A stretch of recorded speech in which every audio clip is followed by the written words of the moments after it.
Today, on the fifth Sunday of Easter time, we have another of those gospel passages where it's important to know what was the context of the gospel. Where was Jesus when he spoke, and why did he say what he did say? In the gospel today, Jesus is celebrating the Passover, the Last Supper, with his disciples for the last time. And he had been with them for 3 years, but they really didn't understand all that they had seen and heard from him over those years.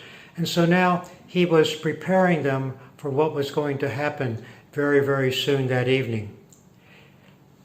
Jesus was talking about going away, about leaving them. And it was very disturbing for them. They were frightened. It even sounded dangerous, and it was dangerous.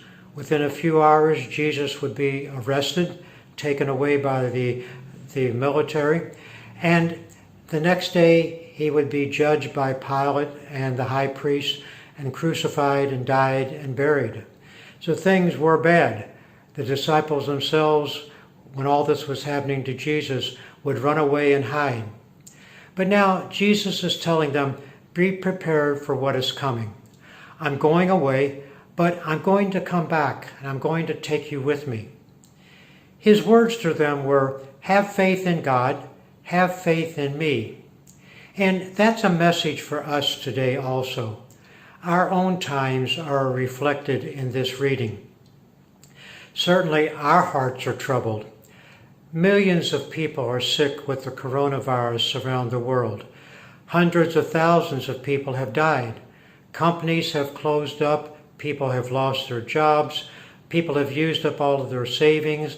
Their lives have been disrupted and changed. Their dreams have been lost. And in the midst of this, we hear Jesus saying in the gospel today, I am the way, I am the truth, I am the life. What he's saying, I know the way to God. I know the way to God's love and to God's presence. I can take you there. I am the way, and if you go with me, you will be safe. He talks about the truth. I am the truth. I know about God's love for us.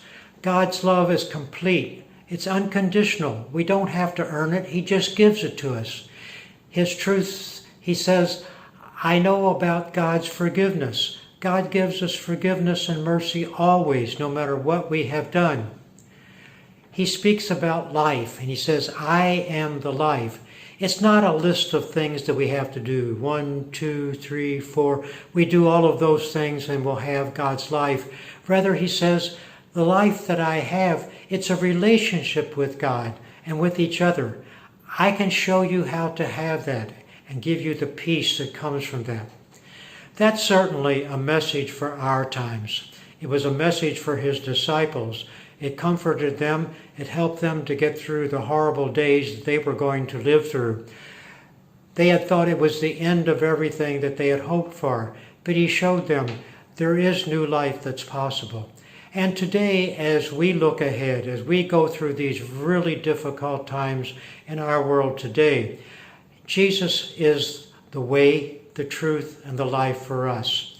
And if we can believe and listen to him, to all that he tells us, then he will do for us what he did for his disciples. He will come back to them. He will show them God's way, give them God's love, God's life, and give them peace with God and with each other as the people of God.